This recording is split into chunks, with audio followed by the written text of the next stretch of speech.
Cheguei em casa numa terça-feira à noite e encontrei um cadeado preso à porta do meu próprio escritório. Não era uma fechadura quebrada, nem uma maçaneta emperrada.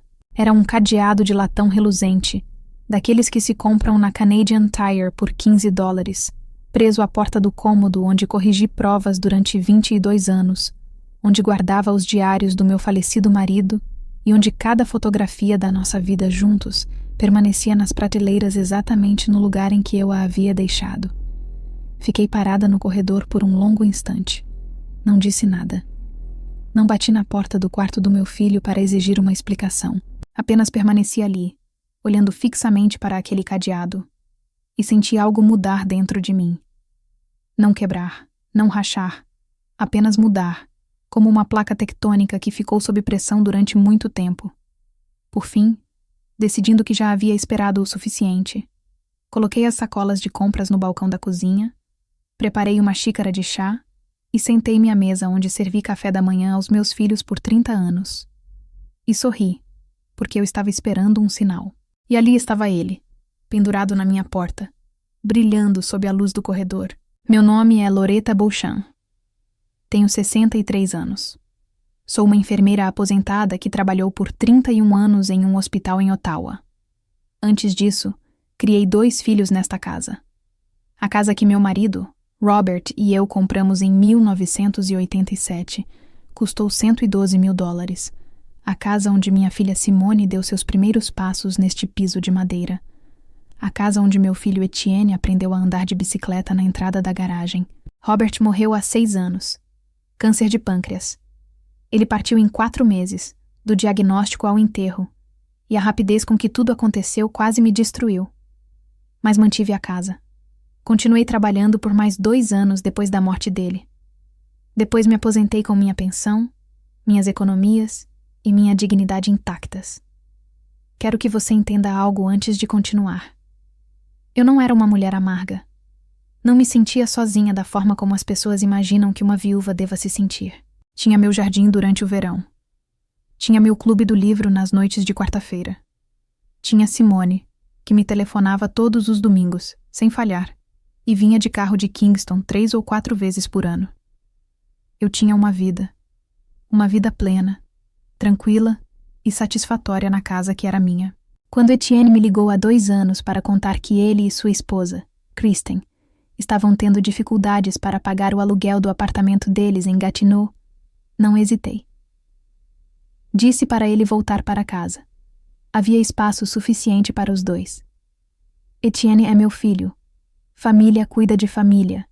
Era algo que Robert sempre dizia, e eu acreditava nisso de todo o coração. O que eu não entendia, e sobre o que quero ser honesta, é que eu não conhecia Kristen muito bem. Etienne estava com ela havia 3 anos antes de se casarem, e durante todo esse período, talvez eu tenha passado 40 ou 50 horas ao todo na presença dela. Ela era educada nos jantares de Natal, fazia perguntas adequadas, elogiava minha comida. Eu imaginava que ela fosse apenas uma pessoa tranquila, reservada, como algumas pessoas são. Eu estava enganada. O primeiro mês depois que eles se mudaram foi ótimo. Melhor do que ótimo, para ser sincera. Foi bom ouvir passos na casa novamente. Foi bom sentir o cheiro do café de outra pessoa sendo preparado pela manhã. Etienne me ajudou a consertar o degrau solto da varanda dos fundos que eu vinha adiando consertar havia 2 anos.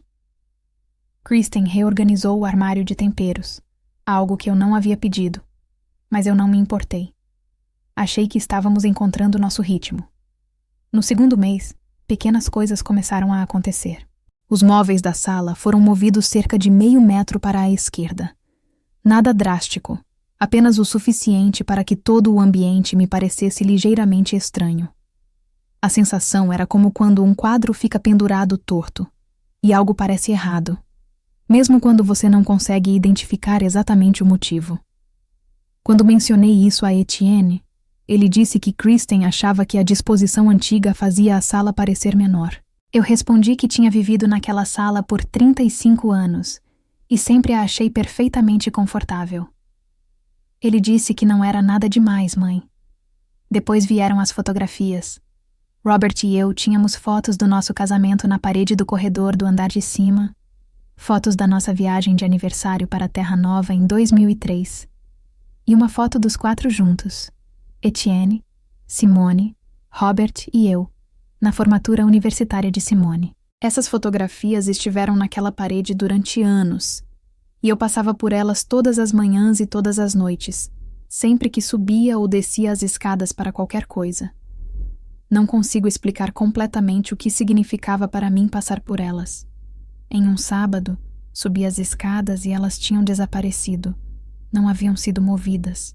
Simplesmente não estavam mais lá. No lugar delas havia 3 grandes gravuras emolduradas, daquelas que se compram em lojas online, em tons de cinza e branco, com formas abstratas bem modernas, o tipo de coisa que se vê em saguões de hotel. Não eram feias, mas também não eram a minha família. Encontrei minhas fotografias dentro de uma caixa no armário do corredor, embrulhadas em jornal. Perguntei a Kristen sobre isso naquela noite, com calma. Quero deixar claro que fiz a pergunta com tranquilidade. Ela respondeu que o corredor precisava passar por uma reforma, que as fotografias antigas transmitiam uma sensação de desordem ao ambiente. Falou aquilo com o mesmo tom que alguém usa ao discutir se vale a pena comprar leite com 1% ou 2% de gordura, com absoluta naturalidade. Olhei para meu filho. Ele estava olhando para o celular. Levei a caixa de fotografias para o meu escritório, onde ficariam protegidas, e não disse mais nada naquela noite. Mas quero que você compreenda o que se passava dentro de mim. Eu fui enfermeira durante 31 anos. Passei 3 décadas aprendendo a manter a calma em situações que fariam outras pessoas entrarem em pânico. Aprendi muito cedo que os momentos em que mais sentimos vontade de levantar a voz são muitas vezes exatamente aqueles em que mais precisamos abaixá-la. Então permaneci calma. Observei. Esperei. O que eu estava observando era um padrão. Kristen não estava apenas se sentindo em casa na minha casa. Ela estava transformando a minha casa no lar dela. Existe uma diferença, e ela não é sutil. No 4º mês, ela já tinha substituído as cortinas de linho bege da cozinha, que eu havia instalado havia 15 anos, por persianas rolobrancas. Ela retirou o galo de cerâmica que ficava no parapeito da janela ao lado da pia, uma peça que eu tinha comprado em uma feira de artesanato em Almonte no verão em que Simone tinha 7 anos. Quando perguntei onde estava o galo, ela disse que o havia colocado na garagem porque estava ocupando espaço na bancada. Meu galo na minha bancada na minha cozinha. Ela também começou a se referir à casa nas conversas como nossa casa, como em vou receber alguns amigos em casa no sábado, como em a gente deveria pintar a sala de jantar. Nossa casa precisa de uma renovação. Na primeira vez que a ouvi dizer isso, pensei que talvez eu estivesse sendo sensível demais. Na segunda vez, considerei que poderia ser apenas um modo de falar, como quando algumas pessoas usam nós de maneira mais informal. Por volta da 5ª ou 6ª vez, eu já sabia que não se tratava disso. Também percebi, nessa mesma época, que Kristen passou a lidar com perguntas sobre a casa feitas por empreiteiros, entregadores e até por um vizinho que apareceu perto da divisa do terreno, como se ela fosse a dona da casa e eu fosse apenas uma convidada. Uma convidada que por acaso estava presente. Em novembro, um homem apareceu para fazer um orçamento para a troca do telhado. Eu estava em casa. Ele tocou a campainha. Kristen atendeu, mostrou a parte externa da propriedade, sentou-se com ele à mesa da cozinha e conversou sobre o projeto durante 45 minutos, enquanto eu permanecia na sala de estar. Quando ele foi embora, ela entrou e me contou o valor do orçamento, dizendo que achava que deveríamos contratá-lo. Respondi, com toda a paciência que consegui reunir, que analisaria o orçamento e tomaria minha própria decisão sobre o meu telhado. Ela me olhou com uma expressão que só posso descrever como uma leve surpresa, como se eu tivesse dito algo um pouco absurdo. Liguei para Simone naquela noite. Simone, que é perspicaz, cautelosa e não se alarma com facilidade, ouviu tudo o que eu disse e ficou em silêncio por um momento depois. Então ela falou que achava que eu precisava documentar aquilo. Não porque algo criminoso estivesse acontecendo, explicou ela, mas porque padrões são importantes e é útil manter um registro. Então, Comecei a fazer anotações, datas, acontecimentos, palavras exatas sempre que eu conseguia me lembrar delas. Sou enfermeira aposentada. Sei como fazer anotações clínicas. Sei como ser precisa. Dezembro chegou e passou. Em janeiro, a casa continuou mudando ao meu redor em pequenos detalhes. Um tapete de banheiro novo que eu não comprei. Uma marca diferente de detergente que apareceu embaixo da pia. Meus livros de jardinagem saíram da estante da varanda e foram colocados em uma caixa no porão para abrir espaço para a coleção de revistas de decoração da Kristen. E então, em meados de fevereiro, durante o café da manhã, Kristen me perguntou de forma casual se eu já havia pensado em me mudar para um lugar menor. Levantei os olhos do meu café. Ela disse que estava apenas perguntando porque, na prática, a casa era grande demais para uma pessoa só. Ela disse isso mesmo morando nós três ali. Comentou que um apartamento talvez fosse mais fácil de administrar, com menos manutenção e mais opções de lazer. Mencionou um empreendimento perto de Bell's Corners que tinha visto anunciado. Respondi, com muito cuidado, que tinha 63 anos, gozava de excelente saúde e não tinha nenhum plano de sair de casa. Ela assentiu com a cabeça, como se tivesse registrado minha resposta mentalmente, e mudou de assunto. Terminei meu café. Lavei a xícara. Fui até o meu escritório. Sentei-me à minha escrivaninha e pensei no meu marido, que havia se sentado naquela mesma escrivaninha durante 20 anos. Pensei também nos meus filhos aprendendo a andar neste mesmo piso. E pensei nos 35 anos de vida que se passaram dentro destas paredes. Então liguei para um advogado, não porque eu estivesse em risco imediato de perder alguma coisa. Meu nome estava registrado na escritura. Eu era a única proprietária daquele imóvel. Não existia nenhum mecanismo legal pelo qual Kristen pudesse tomar a casa de mim. Mas eu já tinha sido enfermeira por tempo suficiente para saber que não se espera uma crise para começar a se preparar para ela. A advogada com quem entrei em contato chamava-se Patricia O'Day e havia sido recomendada por um colega muitos anos antes. Expliquei toda a situação e ela ouviu com atenção. Aconselhou-me a manter todos os documentos importantes fora de casa, como o meu testamento, a escritura do imóvel e os registros financeiros. Também sugeriu que eu procurasse um advogado especializado em direito sucessório para atualizar meu testamento, que não era revisado desde a morte de Robert. Marquei uma consulta para a semana seguinte. Atualizei meu testamento. Nomeei Simone como executora. Também fiz algumas mudanças na distribuição dos bens, que explicarei em breve. Enquanto isso, instalei uma câmera de segurança, daquelas pequenas e discretas, no corredor do andar de cima, onde antes ficavam minhas fotografias. Não contei a ninguém.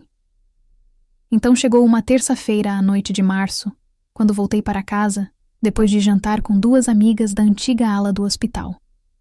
Caminhei pelo corredor e encontrei um cadeado na porta do meu escritório. Meu escritório.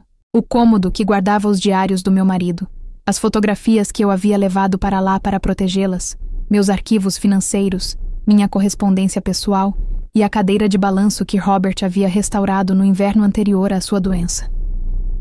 Parei diante daquela porta e pensei que aquilo era o limite. Na manhã seguinte, levantei às 5:30, como sempre fazia. Vesti-me. Fui até a cozinha e preparei café. Então, às 6 da manhã, enquanto meu filho e a esposa dele ainda dormiam, fui até a garagem e encontrei o alicate de corte que eu havia comprado 3 semanas antes e guardado na minha caixa de ferramentas exatamente para aquele propósito. Retirei o cadeado. Coloquei-o no chão do corredor. Entrei no meu escritório. Sentei-me. Peguei um pedaço de papel e uma caneta. Não usei a impressora. Uma caneta porque certas coisas merecem ser escritas à mão. E escrevi. Quero contar o que escrevi, porque acredito que as palavras têm peso.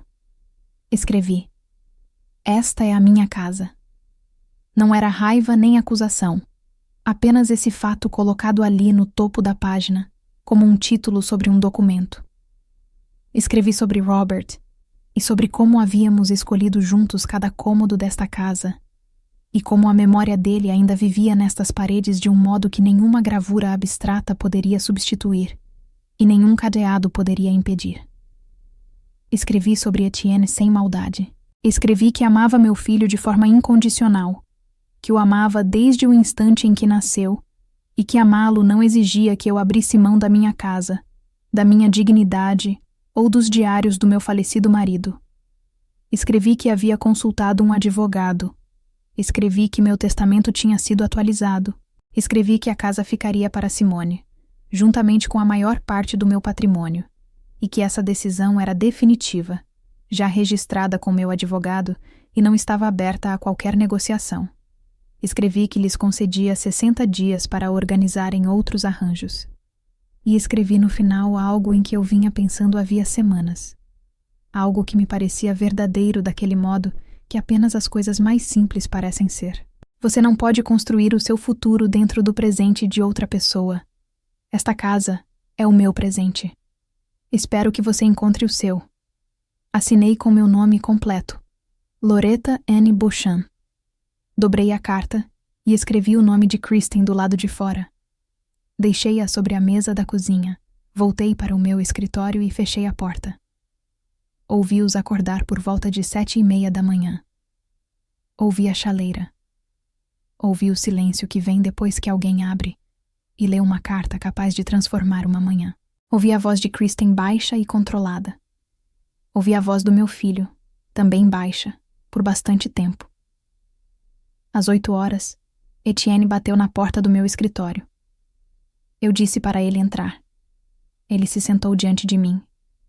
Parecia, pensei naquele momento, um homem que havia passado 2 anos adormecido e que só agora começava a perceber isso. Ele não parecia irritado. Parecia cansado, jovem e um pouco envergonhado. E quero deixar claro que não senti nenhum tipo de satisfação com aquilo. Ele ainda era meu filho. Sempre seria meu filho. Ele disse que não sabia do cadeado. Disse isso em voz baixa, e eu acreditei nele, porque Etienne nunca foi um bom mentiroso, nem mesmo quando tinha 9 anos, e tentou me convencer de que não havia comido o último dos biscoitos de bordo, ainda com migalhas presas na camisa. Ele disse que sentia muito. Disse que não imaginava que as coisas tinham chegado àquele ponto. Eu respondi com gentileza, que talvez ele simplesmente não estivesse prestando atenção, e que não prestar atenção também é uma escolha, mesmo quando não parece ser. Ele permaneceu em silêncio por um momento. Depois perguntou se existia alguma possibilidade de eu reconsiderar o prazo de 60 dias. Eu respondi que não. Ele assentiu. Ele olhou para a fotografia que estava sobre a minha mesa. Aquela em que ele aparece com Simone, Robert e eu no Parque Gatineau, quando as crianças ainda eram pequenas, nós 4 sob a luz dourada do outono. Ele ficou observando a imagem por bastante tempo. Então disse que sentia muito, mãe. E eu respondi que sabia. Disse que o amava. Depois falei para ele ir descobrir o que vinha a seguir. As semanas seguintes não foram simples. Quero ser sincera sobre isso. Houve noites tensas. Houve conversas que giravam em círculos sem chegar a lugar algum. Kristen não falou diretamente comigo durante a primeira semana depois da carta, o que, para ser honesta, me agradou bastante. Etienne começou a procurar apartamentos. Encontrou um em Nepean, com 2 quartos e aluguel razoável, disponível a partir do 1º dia de abril. Simone veio de carro de Kingston no 2º fim de semana de março. Ela me ajudou a colocar novamente as fotografias de Robert no corredor. As gravuras abstratas foram guardadas em uma caixa, que Kristen levou consigo quando saiu. O galo de cerâmica voltou da garagem e foi recolocado no parapeito da janela ao lado da pia, exatamente onde sempre pertenceu. No último dia de março, Etienne e Kristen carregaram um caminhão de mudança na entrada da garagem. Levaram quase toda a manhã para terminar. Preparei sanduíches e os deixei no balcão. Não foi exatamente um gesto de paz, mas alimentar as pessoas é algo que faço de maneira instintiva, como respirar. Kristen não aceitou nenhum. Etienne pegou 2 e me agradeceu. Antes de entrar na caminhonete, ele me abraçou por um longo momento. Disse que ligaria com mais frequência. Eu respondi que ficaria feliz se ele ligasse. Fiquei parada na porta da frente observando a caminhonete sair da garagem. Depois entrei, coloquei a chaleira para ferver e permaneci na minha cozinha, no silêncio do meu lar. E pela primeira vez em 22 meses, cada cômodo daquela casa voltou a parecer realmente meu. Estou contando isso porque acredito que existem pessoas que precisam ouvir essa história. Não como um relato de raiva, vingança ou triunfo, mas como a história de uma mulher que teve paciência, que refletiu com cuidado, que agiu com intenção em vez de reagir por impulso, e que não abriu mão do que era seu apenas porque alguém presumiu que ela faria isso. Quero dizer algo para todos que vivem em uma casa que já não parece um lar. Para quem está em uma vida que foi sendo reorganizada aos poucos, sem a sua permissão, em uma situação em que as pessoas que deveriam protegê-los escolheram, ainda que de forma passiva, não fazê-lo. Você não é obrigado a se diminuir para acomodar a ambição de outra pessoa. Você não é obrigado a aceitar a lenta erosão da sua própria vida por medo de conflito ou pelo desejo de preservar a paz. A paz comprada com a sua dignidade não é paz. É rendição disfarçada de educação. E há mais uma coisa que quero dizer, porque considero importante e não compreendi isso com clareza suficiente durante o primeiro ano de tudo isso. O amor não exige que você tolere desrespeito. Essas duas coisas não são opostas. Você pode amar seu filho de forma incondicional e ainda assim dizer com firmeza que esta é a minha casa, e eu não permitirei que isso continue. Você pode sustentar essas duas verdades ao mesmo tempo.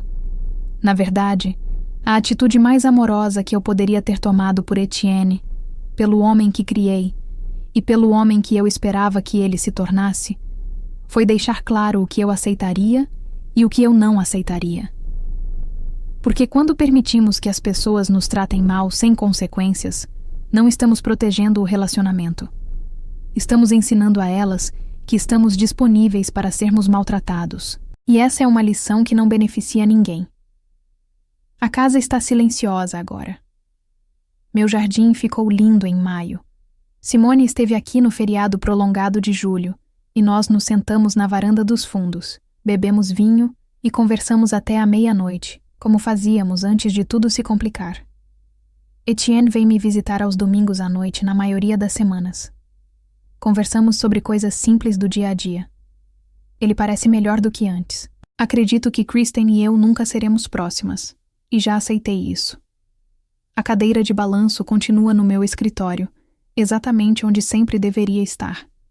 E em algumas manhãs, no silêncio do começo do dia, antes que o restante da rua acorde, eu me sento nela com o meu café e sinto Robert na sala comigo.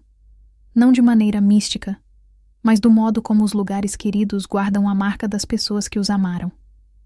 E então penso no que significa ter um lar. Não uma propriedade. Não um bem material.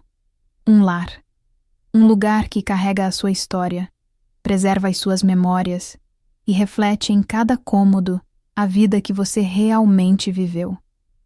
Isso é algo que vale a pena proteger. Custe o que custar, proteja isso primeiro, porque ninguém mais fará isso por você, e você merece esse esforço. A história de Loretta não é sobre vingança, nem sobre expulsar alguém de casa. É sobre algo muito mais profundo. A erosão silenciosa dos limites pessoais. Muitas vezes, as pessoas imaginam que conflitos sérios começam com grandes brigas ou decisões dramáticas. Mas na realidade, quase sempre começam com pequenas mudanças. Um objeto movido, uma decisão tomada sem perguntar, uma memória colocada em uma caixa. Cada gesto parece pequeno demais para justificar uma reação. E é exatamente assim que o espaço emocional de alguém vai sendo ocupado. Loretta percebeu algo que poucas pessoas percebem a tempo. Respeito não desaparece de uma vez. Ele se dissolve lentamente. O mais impressionante é que ela não respondeu com raiva ou impulsividade. Ela observou, registrou, esperou e tomou uma decisão estratégica. Essa postura revela maturidade emocional rara. Entender que proteger aquilo que você construiu não significa atacar os outros, mas simplesmente não permitir que apaguem sua história. No fim, o verdadeiro tema da narrativa não é a casa. É identidade, dignidade e pertencimento. A principal lição dessa história é que limites claros são uma forma de amor, inclusive dentro da família. Muitas pessoas acreditam que proteger relações significa evitar conflitos a qualquer custo. Mas na prática, quando alguém aceita continuamente pequenas invasões de espaço, decisões impostas ou desrespeito velado, o relacionamento não se fortalece. Ele se desequilibra. Loreta entendeu que amar o filho não significava abrir mão de si mesma. Pelo contrário, ao estabelecer um limite firme, ela também deu a Etienne a oportunidade de enxergar a situação com clareza. Em muitas famílias, o problema não é apenas quem ultrapassa limites, mas quem observa e permanece em silêncio. A decisão de Loreta mostra que liderança emocional dentro de uma casa não depende de gritar mais alto, mas de agir com consciência e firmeza no momento certo. Às vezes, preservar a própria dignidade é o único caminho para preservar também o respeito nas relações. Quem nunca define seus limites acaba permitindo que outros redefinam sua vida. E quando isso acontece, não é apenas um espaço físico que se perde, é a própria história de quem você é. Agora me diz, quando pequenas atitudes começam a apagar sua história dentro de um lugar que sempre foi seu, você confronta ou continua esperando que as pessoas percebam sozinhas? Você já passou por uma situação em que precisou escolher entre manter a paz ou proteger seus próprios limites? Escreve aqui nos comentários. Eu quero muito saber. E não esquece. Deixa também sua classificação de 1 a 10 para mostrar o quanto você gostou da história. Assim eu consigo trazer mais vídeos que realmente façam você pensar. Se essa história te fez refletir sobre limites, família e dignidade, curta o vídeo e se inscreva no canal. Histórias assim nos lembram que às vezes a maior força não está no confronto, mas na decisão silenciosa de proteger aquilo que realmente importa.